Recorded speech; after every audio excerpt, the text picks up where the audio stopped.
Oforianim from Connecticut.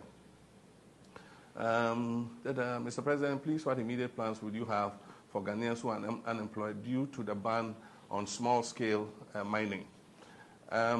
In office, we came out with a new blueprint for improving small-scale mining without causing the kind of damage it has to the environment. During Professor Mills's time and the early part of my time, we used the military to chase the boys. But we realized that it wasn't having the kind of effect. And then aside from that, it was creating all kinds of distortions that we didn't want the military to get involved in. And so I announced that the military should pull out.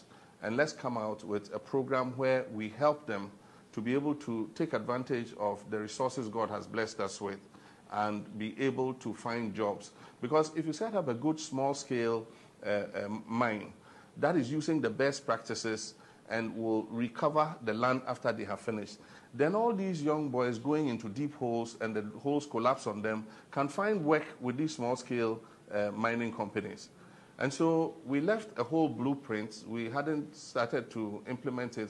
I actually was calling a stakeholders meeting in Kumasi, but the elections interrupted. So we said, look, let's win the election. When we come, we'll call all the small-scale miners and the illegal miners, and we'll put this program to them and get their buy-in, and then we'll implement it. One of the things we're going to do was to decentralize the mining. And so we're going to have district mining officers who will register everybody who is doing mining in the community and make sure that you're following the right steps. You will pay a little something as what we call a reclamation bond. And so as you work, whatever you get, you pay something small as a reclamation bond. When you finish, if you push the topsoil back, you plant some trees on it and all that, we'll give that bond that you put away, we'll give it back to you. If you don't, then we'll use that money to employ some people to come and reclaim the land, and then we'll pay the money that you left to them to be able to reclaim the land. And so we had all these ideas that we could have implemented, but the people of Ghana are the ultimate, and who were voted out.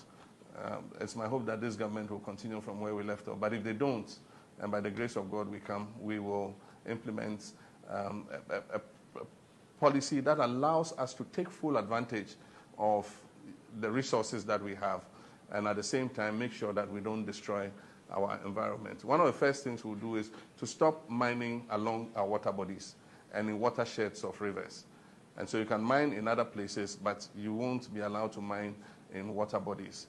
Gold for us into the future still would be a major export item. Oil is reaching